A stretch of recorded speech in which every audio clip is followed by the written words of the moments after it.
내 경험이 조금이라도 도움이 될까 싶어 쓸만한 조언을 해주었는데 정작 상대방은 고마워하기는커녕 엄마가 뭘 알아, 그 선배는 잔소리가 너무 심해라고 하며 나를 피곤한 사람으로 취급한 적이 있으신가요?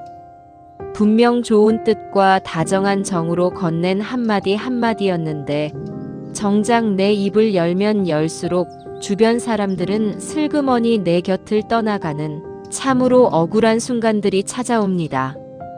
대화가 끝난 자리, 텅 빈 거실 불을 켜고 들어와 오늘 내가 왜 또 굳이 그 말까지 얹어서 분위기를 망쳤을까 하고 스스로를 원망하거나 후회하신 적이 있으신가요? 하지만 여러분, 너무 자책하지 마세요. 여러분이 부족해서가 아닙니다. 단지 사람들을 위해 내가 가진 지혜를 하나라도 더 나누어 주고 싶었던 여러분의 깊은 배려심과 따뜻한 책임감 때문이었습니다. 더 이상 혼자 소갈이하며 애쓰지 마십시오. 그렇다고 굳이 사람들과 담을 쌓고 외톨이로 살 필요도 없습니다. 내 입을 고요히 닫음으로써 내 존재의 무게감을 높이고 상대방이 오히려 나를 존경하며 내 말에 귀를 기울이게 만드는 결정적인 지혜가 있습니다. 하루 10분 고와한 명언과 자연의 소리로 당신의 마음을 정돈하는 마음 산책 명언의 방입니다. 오늘은 동양 철학의 거대한 뿌리이자 세상의 요란한 소음 속에서 스스로를 온전히 보존했던 성현, 노자의 가르침을 통해 나이 들수록 입을 닫는 침묵이 어떻게 우리 인생을 그토록 편안하게 만들어주는지 그 비밀을 바로 알려드리겠습니다. 오늘은 복잡한 마음을 맑게 깨워주는 은은한 바카차 한 잔을 우려두었습니다. 은은한 바카차 한 잔의 온기와 함께 오늘의 마음 산책 시작합니다. 주말마다 근처 산을 찾으며 친목을 다져온 어느 산악회 모임의 중심에는 항상 목소리가 크고 유쾌했던 한 선배가 있었습니다.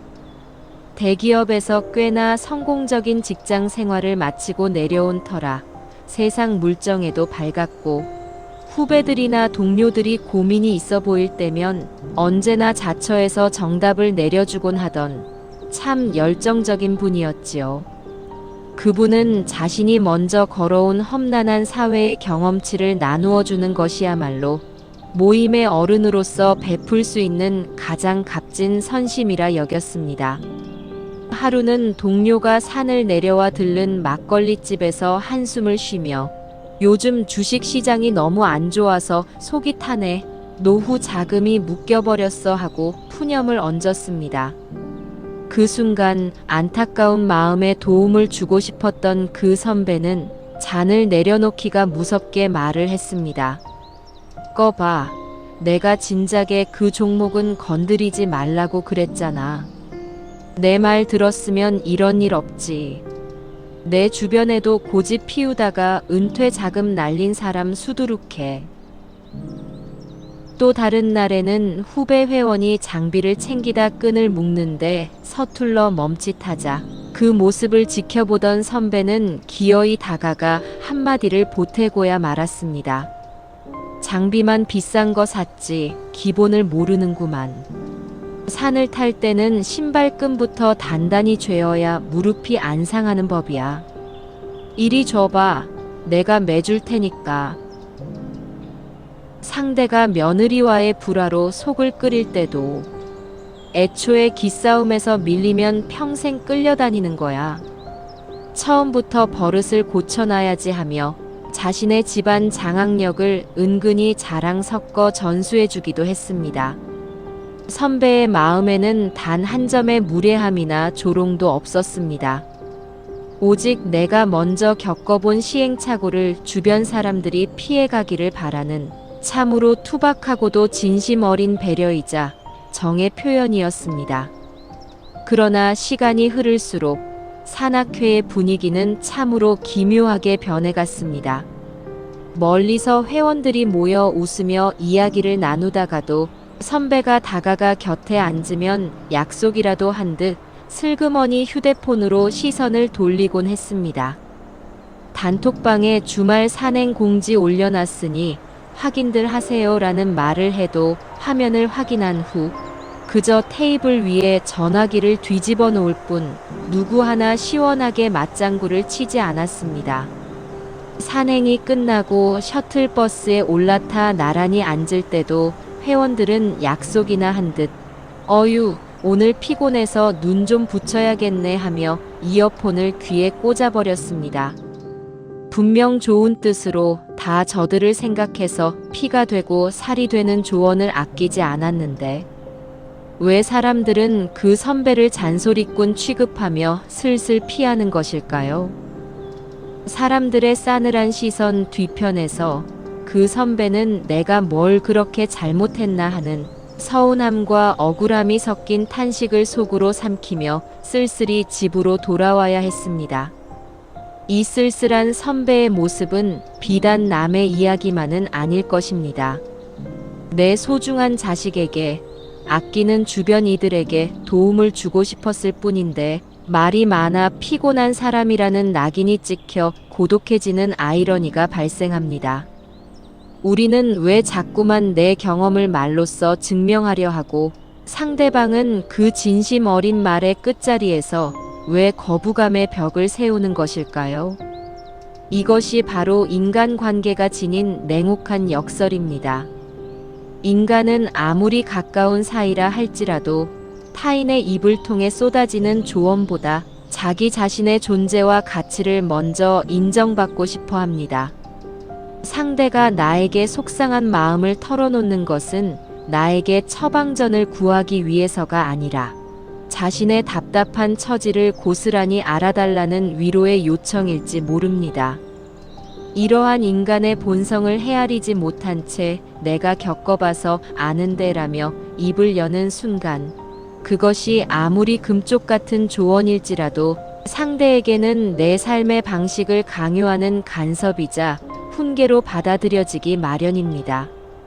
나이가 들수록 우리가 살아온 세월의 무게가 저마다 너무나 단단하기에 내 입을 통해 나오는 말들은 나도 모르게 내가 옳다는 은근한 과시가 되기 쉽습니다.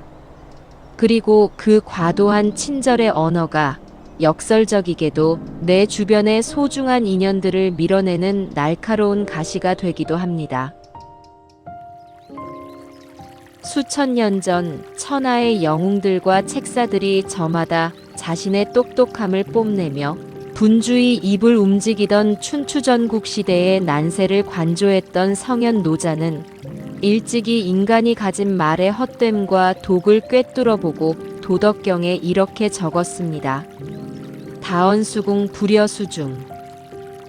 말이 많으면 자주 궁지에 몰리게 되니 차라리 마음속의 빈 공간을 지키며 고요히 중심을 잡는 것만 못하다는 뜻입니다. 노자는 세상 만물이 억지로 소리를 높여 스스로의 존재를 과시하지 않아도 하늘과 땅의 섭리에 따라 자연스럽게 피어나고 거두어지는 무의의 지혜를 보았습니다. 그가 황실서고에서 수백 년간 이어진 전쟁과 국가들의 흥망성쇠를 목격했을 때 말로 명령을 내리면 내릴수록 세상은 더 어지러워졌고 주나라 왕실마저 쇠퇴해감을 보았습니다. 입을 대면 될수록 복잡하게 꼬여가는 형국 속에서 노자는 삶의 품격을 지키는 답을 인이 없는 고요한 침묵에서 찾았습니다.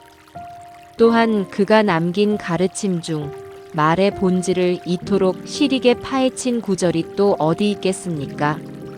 지자불언 언자부지.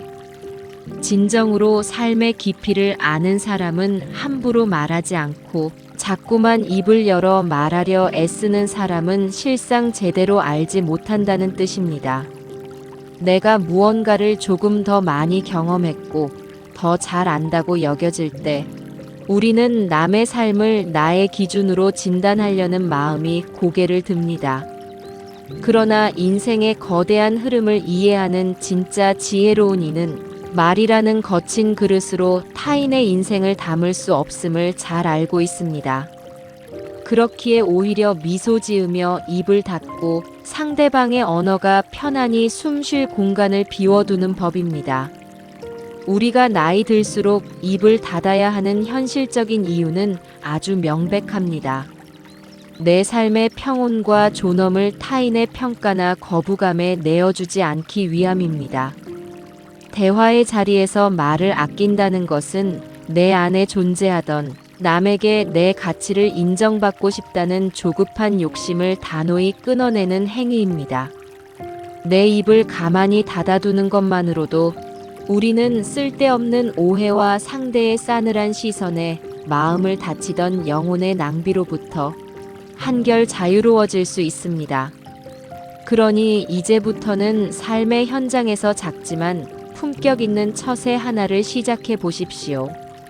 자식들을 만나거나 친구들과 모인 자리에서 내가 먼저 대화의 주인공이 되어 내 지식을 얹으려는 유혹을 가만히 내려놓는 것입니다. 아, 내 주변에도 진짜 그런 사람이 있는데 하고 내 경험담을 보태고 싶어 목구멍까지 말이 차오를 때 그저 지그시 찻잔을 입가로 가져가며 한 템포를 쉬어 보십시오. 혹은 상대의 행동이 내 기준에서 답답해 보이고 어설퍼 보일지라도 그저 따뜻하고 깊은 눈빛으로 가만히 고개를 두어 번 끄덕여주는 것입니다. 내 의견으로 요목조목 따지는 처방전을 내리기보다 네 마음이 그랬겠구나, 그럴 수도 있겠네라는 담백한 공감에 중심을 두는 것입니다. 내가 입을 닫고 귀를 열 때 상대방은 비로소 나를 향해 마음을 열며 당신의 침묵 속에 자신의 진짜 존경을 담아내게 됩니다. 나이가 들수록 내 안의 지식과 참견은 무겁게 가라앉히고 오직 상대가 머물 여백을 넓혀주는 것. 그것이 내 소중한 인연들을 곁에 오래 머물게 하며 내 노년의 삶을 고아하게 보존하는 단단한 인생의 법칙입니다. 하지만 우리가 단순히 타인에게 미움을 받지 않기 위해서 혹은 인간관계를 매끄럽게 굴리기 위한 기술로서만 입을 닫는 것은 아닙니다. 침묵이 가진 진짜 위대한 본질은 외적인 세상과 타인을 향해 하염없이 흩어져 있던 나의 모든 정신과 시선을 오롯이 나 자신의 내면으로 거두어들이는 데 있습니다. 돌아보면 우리는 평생 동안 남의 이목을 의식하고 내 진심이 왜곡될까 해명하고 내가 이만큼 가치 있는 사람임을 보여주기 위해 얼마나 무수한 언어들을 세상에 쏟아부으며 스스로를 소모해 왔습니까? 밖으로 향하던 그 무수한 말들을 내 안의 웅덩이로 고요히 침전시키면 비로소 외부의 바람에 흔들리지 않는 단단한 내면의 기둥이 세워지기 시작합니다. 세상이 나를 향해 어떤 오해를 하든, 주변 이들이 나를 얼마나 알아주든, 내 안의 고요가 강물처럼 깊고 단단하면 외로움도 헛헛함도 나를 침범할 이유가 전혀 없어집니다. 결국 나이 들어 입을 닫는다는 것은 소극적인 양보나 어쩔 수 없는 인내가 결코 아닙니다. 타인의 시선으로부터 완전한 독립을 선언하고 내 삶의 품격과 진짜 행복을 내 스스로 장악하겠다는 가장 주도적이고도 웅장한 인생의 선택인 것입니다. 아무리 아늑하고 아름다운 정원이라 할지라도 그 안에 온갖 조잡한 조형물과 소란스러운 소음들을 가득 채워 넣으면 정작 머물러야 할 맑은 바람과 고요한 새가 깃들지 못하는 법입니다. 우리 인생 후반기에 맺어지는 모든 인연과 삶의 격조 또한 이와 같습니다.